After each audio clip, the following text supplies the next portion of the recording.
In October 2001, one of the most beloved companies in American history walked into a bankruptcy court and asked for protection from its creditors. This company had invented an entirely new category of product, dominated it for decades, and changed the way families documented their lives. But by the time it filed for bankruptcy, it was drowning in over $900 million in debt. Its factories were silent, and the magic it had once sold was being given away for free by digital cameras that cost less than a roll of its own film. The company was Polaroid, and the story of how it got there is not really a story about technology. It is a story about a man so gifted, so certain of his own genius, that he built a company in his exact image, and then watched that image become obsolete. Before we get into this story, and if you enjoy deep dives into the companies that changed the world and the decisions that ended them, make sure you subscribe to this channel and hit the like button. It helps more people find videos like this one, and it means a lot to us. Now let us go back to the beginning. Edwin Herbert Land was born in Bridgeport, Connecticut in 1909, and from the time he was a teenager, it was clear he was not built for ordinary life. He had an obsessive interest in light and how it behaved. He spending hours experimenting with polarization, which is the way light waves can be filtered to eliminate glare. When he enrolled at Harvard University in 1926, he was so consumed by his experiments that he left after his freshman year, moved to New York City, and continued his research entirely on his own, sneaking into the Columbia University library at night to read scientific papers he could not otherwise access. He eventually returned to Harvard but never completed his degree. He did not need one. By the time he was 26 years old, in 1932, he had developed a practical synthetic polarizing sheet, a material that could filter light in ways that glass and crystals simply could not. He co-founded the Land Wheelwright Laboratories, which would eventually become Polaroid Corporation. The company's first big commercial success came from polarized sunglasses and anti-glare filters for car headlights, and products that were useful and profitable but nowhere near the vision Land was carrying in his head. That vision would come to him not in a laboratory, but through the curiosity of a 3-year-old child. The story goes that in 1943, Land was on vacation in Santa Fe with his wife and daughter. He had taken a photograph, and his young daughter Jennifer asked a simple question: why couldn't she see the picture right now? Land later said that question set off a chain reaction in his mind that he could not stop.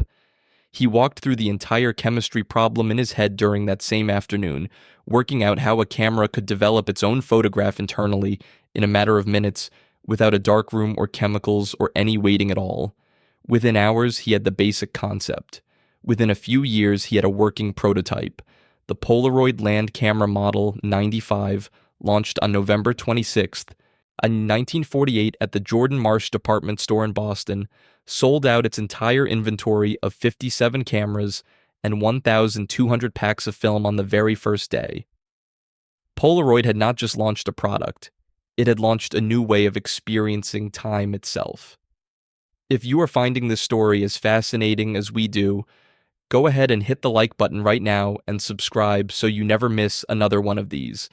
There is a lot more to this story, and it only gets more remarkable from here. Through the 1950s and 1960s, Polaroid grew at a pace that seemed almost unnatural for a company selling a single type of product.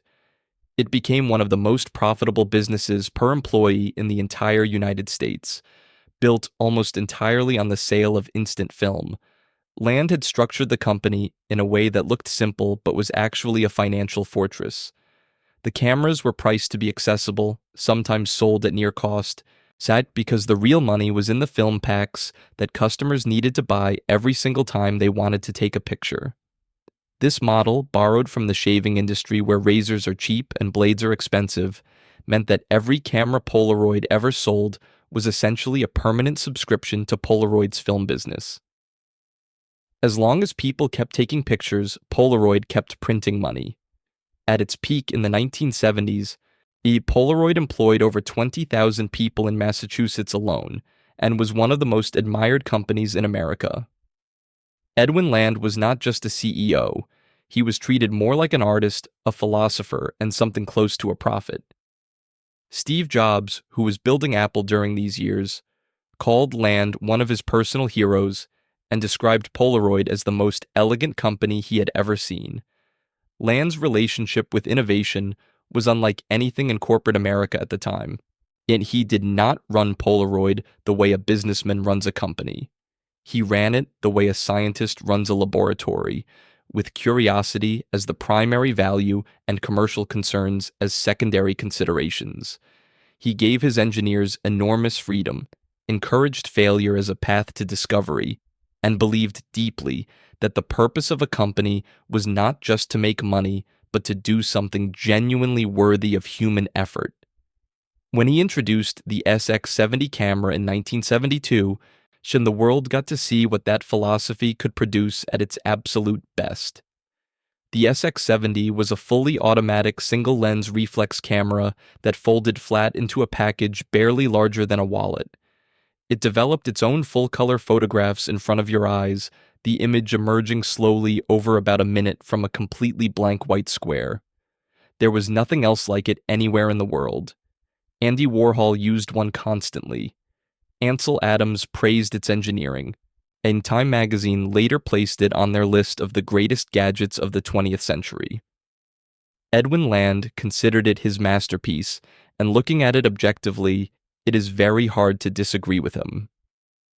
But here is where the story begins to turn, because the same qualities that made Edwin Land so extraordinary also made him genuinely dangerous as the leader of a large corporation facing a changing world. Land was not primarily interested in running a business. He was interested in doing impossible things. He once said, "Don't undertake a project unless it is manifestly important and nearly impossible." That kind of thinking produces the SX70, but it also produces Polavision. In the early 1970s, Land became obsessed with instant movies. He wanted to do for home video what he had done for still photography, creating a film cartridge system that could be shot in any light, developed instantly, and played back through a small projector. And the project consumed enormous resources, enormous scientific talent, and the better part of an entire decade. Land drove it with the same obsessive certainty he had brought to every project before it. However, while Land was perfecting Polavision, Sony and JVC were perfecting something called the Video Home System, which the world would come to know as VHS. When Polavision finally launched in 1977, it produced silent, short, yet chemically developed films that had to be viewed through a dedicated projector. VHS produced longer recordings with full sound that could be played back on any television set and recorded over as many times as you wanted. The public made their choice quickly and completely. Polavision was a catastrophic commercial failure that cost Polaroid an estimated $68 million in write-offs, a devastating sum for a company of its size at the time. But worse than the financial loss was what it revealed about the company's deeper condition. The man who had never been wrong, who had built an empire on his seemingly infallible instincts, had been catastrophically and undeniably wrong.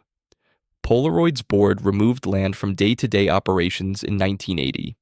He retired from the company entirely in 1982 at the age of 72, and the organization he had built from nothing was already beginning to drift without him. Before Land's departure, its Polaroid had fought and technically won what was at the time the most expensive patent lawsuit in American history, but the victory contained a hidden cost that would not become clear until it was too late. In 1976, the Eastman Kodak Company, one of the most powerful corporations in the world, launched its own line of instant cameras and instant film, competing directly with Polaroid on Polaroid's own turf. Land was furious and described it as the full-scale entry of a giant corporation into their small market. Polaroid sued immediately, claiming Kodak had violated over a dozen of its core patents, and the case ground through the American court system for 14 years. In October 1990, a federal judge ruled entirely in Polaroid's favor and ordered Kodak to pay $909 million in damages, which remains one of the largest patent infringement judgments in history. Kodak was forced to stop selling its instant cameras completely. Customers who had purchased them found themselves with devices that could no longer be used because Polaroid refused to supply film for competing hardware. Polaroid had proven in a court of law that it owned instant photography, and it had made that ownership stick. However, the victory was both real and hollow at the same time, because while Polaroid and Kodak had spent 14 years fighting about the past, something else entirely had been quietly building in the background, and it was infinitely more dangerous than any competitor selling instant film. In 1975, a 24-year-old engineer at Eastman Kodak named Steven Sasson built the world's first functional digital camera. It was roughly the size of a toaster, weighed about 8 pounds, took 23 seconds to record a single black and white image onto a cassette tape, and produced a picture with a resolution so low that the faces in it were barely recognizable. Kodak's management looked at Sasson's invention, acknowledged it was technically interesting, and then quietly shelved it. They were afraid it would cannibalize their film business, which at the time was generating billions of dollars in annual revenue. That the irony of Kodak inventing digital photography and then suppressing it has become one of the most famous examples of corporate self-sabotage in the history of business. But Polaroid's version of this same story is less well known and in many ways even more painful because Polaroid was not blind to digital photography. The company had researchers working on digital imaging technology throughout the 1980s. It had world-class scientific talent, deep expertise in optics, and a research budget that most companies would have envied. It had every ingredient it needed to lead the transition from analog to digital photography. What it lacked was the willingness to act, because acting would have meant doing direct damage to the one thing the entire company depended on for its financial survival. Film was not just Polaroid's main product, it was Polaroid's reason for existing, and the company could not see past it. And digital photography did not just compete with Polaroid's model, it erased it completely. A digital camera required no film, no developing, and no recurring purchase of any kind. It produced images instantly, stored them indefinitely, and cost the customer nothing beyond the initial purchase of the hardware. For a company that had built its entire financial structure around the ongoing sale of consumable film products, a world moving to digital cameras was not a challenging market shift. It was an extinction event. By the mid-1990s, Polaroid was facing a crisis it had spent the better part of a decade refusing to acknowledge with any seriousness. Consumer digital cameras were becoming cheaper and better at an exponential rate, and film sales across the entire photography industry were beginning to slow for the first time in a generation. Polaroid responded by doing what companies in denial consistently tend to do. It optimized harder for the world that was already disappearing. It invested in new instant film formats, launched new camera models, and built its marketing around the idea that instant physical photographs carried a warmth and a tactile quality that digital screens could never replicate. This was not entirely wrong as an observation about human preferences, but it was fatally wrong as a business strategy, even because nostalgia is not a growth market, and a company carrying hundreds of millions in debt cannot afford to wait patiently for the market to come back to it. Polaroid had also made a series of financial decisions in the late 1980s that compounded all of its structural problems significantly. In 1988, the company took on substantial debt to fund a leveraged recapitalization, a financial maneuver designed to prevent a hostile takeover by Shamrock Holdings, which was controlled by Roy Disney. The recapitalization worked in the narrow sense that it kept raiders away from the company, but it left Polaroid carrying a debt burden so heavy that any kind of bold strategic pivot became extremely difficult to finance. The company was spending hundreds of millions of dollars every year simply servicing its debt, money that could otherwise have funded the kind of aggressive transition into digital technology that might have given it a realistic path forward. By the time Polaroid finally launched its first digital camera in 1996, it was entering a market that far better capitalized competitors had been building and refining for years, and it was doing so without the financial flexibility to compete on price, on marketing, or on the kind of sustained product development that digital cameras required. The race had already been decided, and Polaroid was only beginning to realize it had been running. In October 2001, Polaroid Corporation filed for Chapter 11 bankruptcy protection. At the time of its filing, the company listed over $950 million in liabilities and roughly $1.4 billion in assets. But those assets were declining rapidly as the business continued to deteriorate. The bankruptcy wiped out the retirement savings of thousands of Polaroid employees, many of whom had spent their entire careers at the company and had invested heavily in its stock as part of their retirement plans. The pension funds were left significantly underfunded. The workers who had built one of America's most admired companies received far less than they had been promised, and in many cases far less than they had earned. The company's intellectual property and brand were eventually sold, its manufacturing operations were closed, and the name Polaroid was licensed to a series of new owners who applied it to products including flat-screen televisions and generic digital cameras.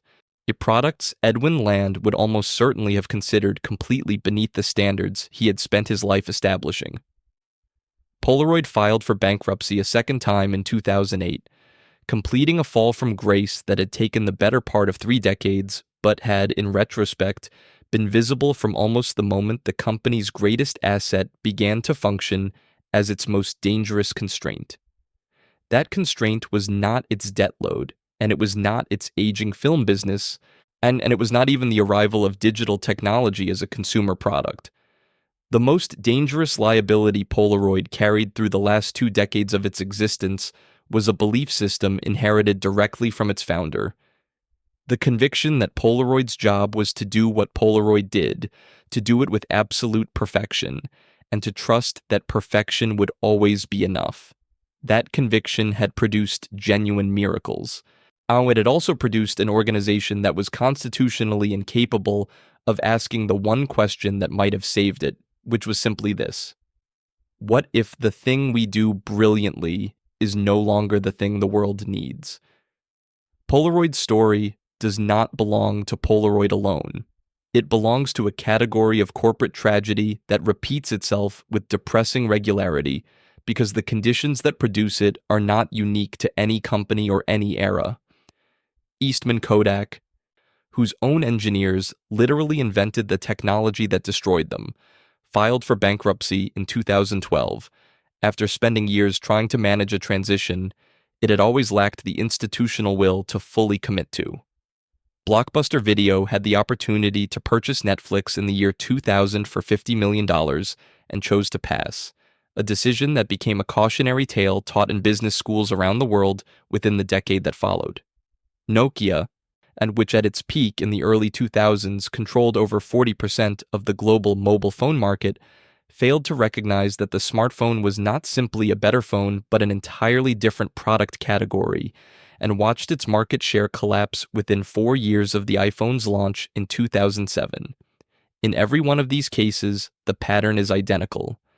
A company achieves genuine dominance through genuine excellence.